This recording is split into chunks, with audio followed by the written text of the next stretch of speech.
Hola amigos, ¿qué tal? Pues nos reunimos una semana más aquí en esta biblioteca tan especial, en este espacio tan especial, hoy para hablar de otro de esos temas que me soléis consultar y que en cuestión, el tema del que vamos a hablar hoy es de las experiencias cercanas a la muerte, porque está entre la ciencia y el misterio. Y es que las experiencias cercanas a la muerte, las ECM, reúnen un buen número de testimonios que van desde la hipoxia cerebral a la visión de una luz que transforma vidas. Investigadores como Bruce Grayson, Raymond Moody, Pim Van Blommel han trazado los patrones de lo que son las experiencias cercanas a la muerte. Un túnel, una revisión vital, una sensación de paz, mientras la historia también nos lleva a ver viejos mitos, viejas historias de la historia antigua que nos hablan precisamente de experiencias cercanas a la muerte. Cabe preguntarse, ¿hay algo más después de morir o simplemente son procesos químicos de nuestro cerebro? ¿Son fenómenos neurofisiológicos a nivel extremo o una pista de que la conciencia no se agota en el cerebro, que hay algo más? Vamos hoy a explorar un poco todos estos temas y vamos a ver desde la ciencia, el misterio o la historia por dónde discurre este apasionante tema de las experiencias cercanas a la muerte. Y para ello, la primera pregunta la hace Lucía Gómez del Río, de 34 años, que es médica en Madrid, y dice, ¿existe evidencia de que la conciencia pueda mantenerse activa mientras el cerebro está clínicamente inactivo? Bueno, los estudios de Pim Van Lommel al respecto y de Bruce Grayson indican que algunos pacientes informaron de experiencias lúcidas mientras la EEG estaba plana. Entonces, desde la neurofisiología no se ha comprobado actividad cerebral compatible con pensamiento consciente en ese estado.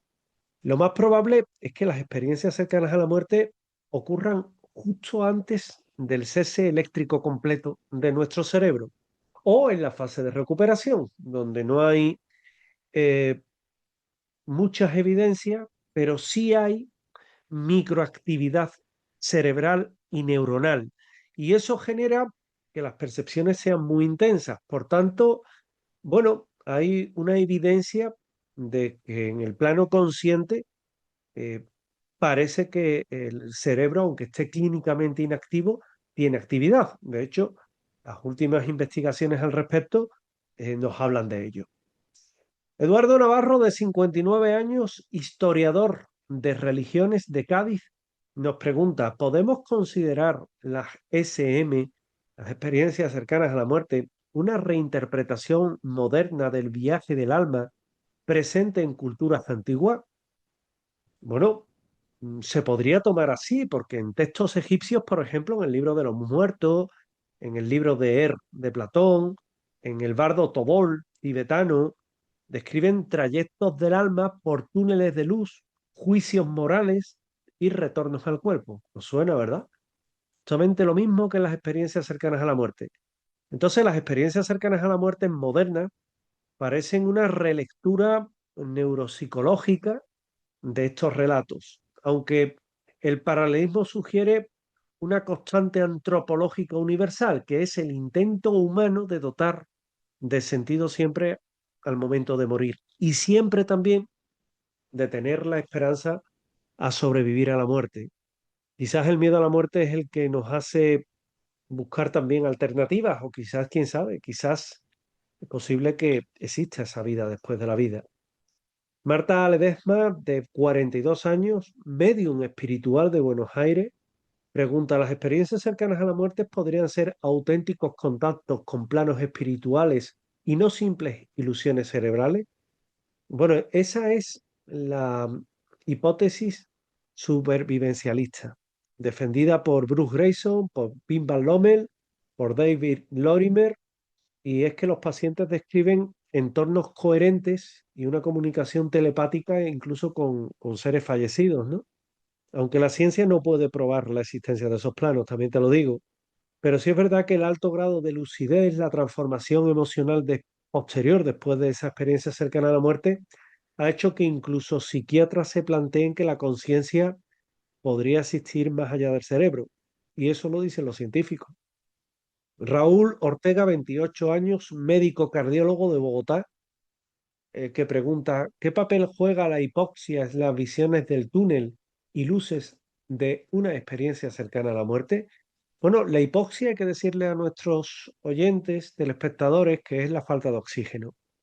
Puede causar una activación anómala del córtex visual o, por contra, también puede producir patrones de luz centrífugos que están relacionados a lo anterior, a esa activación anómala del córtex visual y provoca patrones de luz centrífugos que el cerebro interpreta como un túnel. Eso dicen los científicos. Sin embargo, esta hipótesis no explica la coherencia narrativa ni las percepciones verificables fuera del cuerpo. Por eso muchos neurocientíficos creen que la hipoxia explica solamente de forma parcial lo que son las experiencias cercanas a la muerte y no el fenómeno completo, el fenómeno en sí. Con lo cual genera todavía bastantes preguntas, ¿eh? Isabel Fernández, de 67 años, antropóloga de Ciudad de México, que pregunta, ¿las experiencias cercanas a la muerte son iguales en todas las culturas o dependen de las creencias religiosas? Bueno, comparten un núcleo universal que es la sensación de paz, la luz, el túnel de luz, la revisión vital, pero los elementos simbólicos pueden variar. Por ejemplo, en Occidente se ve como una luz divina, en Tailandia como el dios Yama, en la India el juez del karma. Todo eso, ¿de qué está en función? Del contexto cultural que filtra la experiencia, pero que no parece crearla desde cero, con lo cual la cultura también interviene en la percepción que tenemos de ello. Alberto Sáez, de 51 años, investigador de fenómenos anómalos desde Barcelona, pregunta, ¿cómo se explican los casos en los que el paciente describe con precisión su reanimación? Bueno, el caso más citado al respecto es el de Pan Reynolds, que relató detalles quirúrgicos imposibles de ver bajo una anestesia en la que se encontraba, una anestesia profunda. Aunque los escépticos argumentan que pudo percibir sonidos y reconstruirlos después, otros datos visuales corroborados siguen sin una explicación fisiológica. En casos como este se sostiene la posibilidad de una percepción extracorporal auténtica por parte incluso de los científicos, es decir, que esto es muy interesante, ¿no? Entonces, el caso de Pim Van Lommel, por ejemplo, que investiga mucho esto, él deja las puertas abiertas. Y Pan Reynolds, esta mujer que describió todo cuando estaba siendo reanimada, bueno, pues la verdad es que parece una percepción extracorporal auténtica porque la sedación o la anestesia a la que estaba sometida era muy profunda. Carmen Rubio, de 39 años, neuropsicóloga de Barcelona. ¿Podrían las experiencias cercanas a la muerte ser una forma extrema de disociación psicológica? La pregunta es de premio, ¿eh? Sí, aquí tenemos la teoría de Russell Myers que lo propone. Él dice que la mente se desconecta del cuerpo para protegerse del trauma de morir.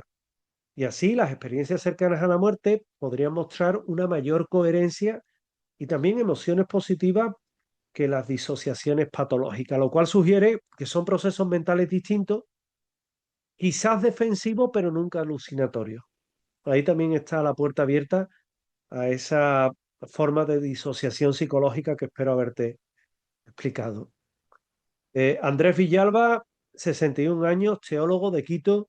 ¿Existen registros medievales de experiencias similares a las SM modernas? Bueno, hay místicos cristianos del siglo XIV, como Santa Catalina de Siena o Juliana de Norwich, que describen salidas extracorporales, visiones de luz y mensajes divinos. Quizás, y aquí me freno un poco porque desde el punto de vista que tú me lo estás preguntando, teológicamente hablando, muchas de estas descripciones coinciden con elementos de la escala de Grayson, creadas por Bruce Grayson, y que hablan de experiencias cercanas a la muerte. La respuesta sería un sí, pero es un sí más sobrenatural que teológico, también te lo digo. Paula Gaitán, de 45 años, terapeuta holística de Málaga. ¿Podría una experiencia cercana a la muerte dejar abiertas puertas psíquicas que expliquen fenómenos posteriores? Bueno, muchos experimentadores relatan que hay un incremento de la intuición, de la precognición, de la sensibilidad eléctrica, y investigadores como Kenneth Ring sostienen que estas capacidades emergen de una ampliación del campo de la conciencia, ¿no? No es necesariamente paranormal, pero sí cuánticamente es correlativa a una alteración profunda del sistema nervioso, con lo cual podría dejar las puertas abiertas psíquicas a esos fenómenos que vienen después, ¿no? Como el tener de casi una forma inexplicable esa percepción extrasensorial más desarrollada que las de otras personas. Tomás Aguilar, 33 años, botánico de Valencia. ¿Existe alguna evidencia neurológica de que la ketamina o neurotransmisores imiten la SM? Sí, el anestésico ketamina activa los receptores NMDA y generan visiones extracorporales similares, pero las experiencias con ketamina son fragmentadas, oníricas, es decir, en estado de sueño, y subjetivas, mientras que las SM suelen ser estructuradas y existencialmente transformadoras. No son idénticas, aunque sí es verdad que comparten mecanismos cerebrales que son parecidos. Laura Campos, de 30 años, filóloga clásica de Roma, que vive en Roma. ¿Podemos considerar a Platón como el primer filósofo que describió una experiencia cercana a la muerte? Bueno, él en la República relata el mito de donde un soldado revive tras 9 días y cuenta cómo el alma viaja a otro mundo y regresa. Y su descripción es de un lugar de juicio, luz, elegir entre la vida o la muerte, seguir el camino hacia la luz. Y es uno de los primeros paralelos literarios que yo te diría que hay con respecto a las SM. No sé si hay otro anterior, pero bueno, este sí es verdad que se acerca bastante y que cuando menos es llamativo. Miguel Herrera, de 56 años, jubilado de Santiago de Chile. ¿Es posible que durante una SM el alma se desplace realmente en el espacio físico? Bueno, científicamente eso no se ha comprobado, pero sí hay testimonios con corroboraciones especiales, como el famoso caso del zapato en el hospital, ¿verdad? Que yo he contado muchas veces, en las que esa persona, después de salir del cuerpo, ver cómo lo están operando, va ascendiendo y ve en un túnel, en un conducto de aire acondicionado, lo que ve es un patuco, un zapato de lo que es los ATS y demás, que parece que está taponando una salida, imposibilita que salga bien el aire acondicionado, ¿no? El flujo de aire frío. Lo consulta con el médico en principio no le echa cuenta, pero el médico por curiosidad consulta mantenimiento. Y efectivamente lo que descubren es que hay un patuco eh, taponando ese conducto de aire acondicionado. Es decir, ahí hay algo que se desplaza físicamente, ¿no? O por lo menos, bueno, va viendo los diferentes pisos que tiene el hospital. Hay escépticos que lo atribuyen a coincidencias o a reconstrucciones mentales, pero el nivel de detalle de algunos de estos relatos sigue sin una demostración convincente científica que lo demuestre o escéptica, con lo cual, bueno, pues sí, parece que sí hay un desplazamiento físico, ¿no? Bueno, físico, espiritual, energético, como los queráis llamar. Silvia Domínguez, de 48 años, psiquiatra de Montevideo, que pregunta, ¿las SM pueden confundirse con episodios psicóticos o alucinatorios? No. A diferencia de la psicosis, las SM muestran coherencia interna, ausencia de desorganización y efectos positivos que son duraderos. De hecho, muchos psiquiatras las consideran experiencias místicas no patológicas, con beneficios terapéuticos. Por tanto, no se pueden confundir con esos episodios psicóticos o alucinatorios que tú me comentabas, Silvia, que eres psiquiatra y considero que de esto sabes bastante. Héctor Paredes, 40 años, sociólogo de Madrid, que pregunta, ¿cómo ha influido los medios y la cultura popular en la forma en la que la gente narra las SM? Bueno, pues tras la publicación de Vida después de la vida del año 1975 de Raymond Moody, se incrementaron los relatos con túneles y luces, lo que sugiere que ha habido una retroalimentación cultural. Y yo, como veis, os lo cuento todo. Mm, Trato de ser lo máximo de sincero, ¿no? No os voy a vender un misterio si hay posibles explicaciones que van por otro camino. Pero aún así los elementos esenciales ya existían antes que Raymond Moody.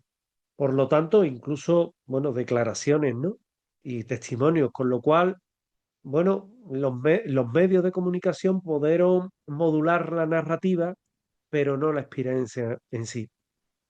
Sandra Ruiz, de 50 años, enfermera, San Juan de Puerto Rico. He escuchado que las SM pueden sanar enfermedades o mejorar la percepción física. ¿Es cierto? Vamos a ver. Solamente en unos pocos casos sí. Se han documentado cambios físicos como sensibilidad a la electricidad o remisiones de determinadas dolencias de una forma inexplicable, pero una enfermedad severa no hay constancia científica ni tampoco yo he escuchado de ello. Yo he escuchado hablar de una transformación psicológica de la persona, de incluso tener una sensación de paz muy grande, tratar de hacer el bien, eh, pero curar enfermedades no.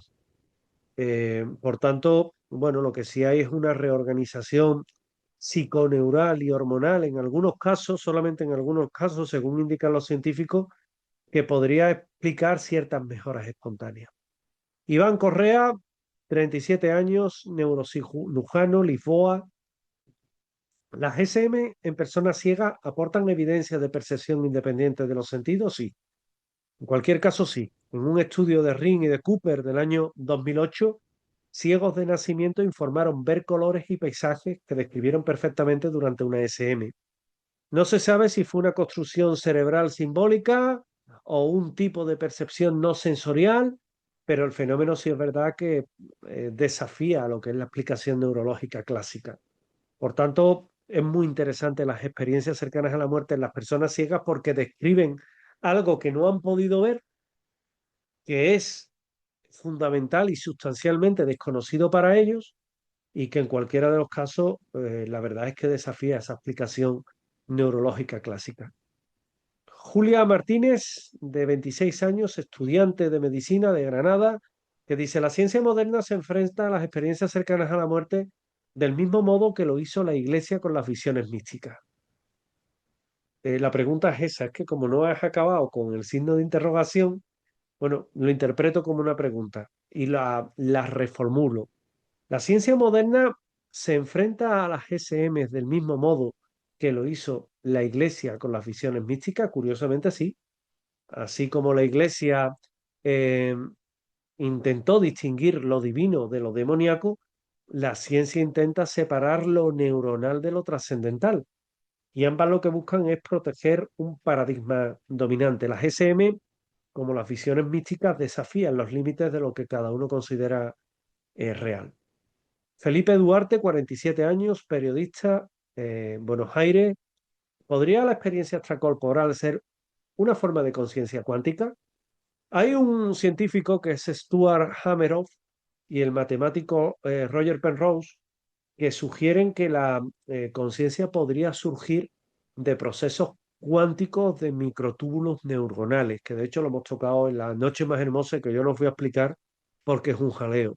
Si esto es cierto, de todas formas, las experiencias cercanas a la muerte sería un colapso cuántico fuera del cuerpo y esto explicaría su carácter no local y aparente independencia del cerebro físico. Dos últimas preguntas. Nuria Rivas, de 52 años, psicóloga de Bilbao, que dice, ¿las SM pueden tener efectos terapéuticos en pacientes con miedo a la muerte? Sí, Entre un 70 y un 80% de los experimentadores informaron de pérdida total de miedo a morir y una revalorización de poner en valor sobre la vida y de la vida. La terapia, desde luego, no es lo más aconsejable, pero las SM se estudian como actos transformadores comparables a experiencias místicas de sanación interior. Por tanto, sí ayuda a quitar el miedo a la muerte porque saben que posiblemente pudiera haber algo más. La última pregunta, Luis Antonio Vega, 63 años, sacerdote de Toledo. ¿Las SM confirman la existencia del alma o solo reflejan un cerebro moribundo? Depende del marco en el que interpretarlo. Me imagino que tú vas por el terreno religioso. La neurociencia lo ve como emergencias cerebrales extremas, mientras que el supervivencialismo lo considera evidencia de continuidad de la conciencia. Lo fascinante es que ambas visiones podrían coexistir, ¿no? Las experiencias cercanas a la muerte podrían ser un puente neuroespiritual entre el cuerpo y una forma aún desconocida de existencia. Son las 20 preguntas que dijimos para hoy de un fenómeno, sobrevivir a la muerte, experiencias cercanas a la muerte, vida después de la vida. Esas personas que tienen una muerte clínica y que ven el túnel de luz, cómo se sale del cuerpo, cómo ven a familiares fallecidos, cómo ven su vida correr delante de la mente. Y bueno, y luego hay algo que les impide seguir hacia ese túnel de luz y volver. Sea cual sea la posición que tenga nuestro oyente, nuestro telespectador, escepticismo, un sentido más científico, una apertura más trascendental, más inclinada a lo paranormal. Las SM obligan a replantear cómo entendemos la mente, cómo entendemos la muerte y el sentido de vivir. Si hay algo que tenemos que tener claro es que la muerte tarde o temprano va a llegar. Y por ello, lo mejor, y mi consejo, es que vivamos intensamente. Vivamos intensamente porque como no sabemos qué hay después, por lo menos que esta vida podamos decir que le hemos exprimido todo el jugo. Y con esto concluimos. Espero que os haya resultado interesante. Preguntas muy técnicas, muy científicas, algunas de ellas, otras teológicas, otras desde el punto de vista histórico, desde el plano paranormal, que espero haber respondido y que os haya interesado. Muchísimas gracias y nos vemos la próxima semana. Gracias.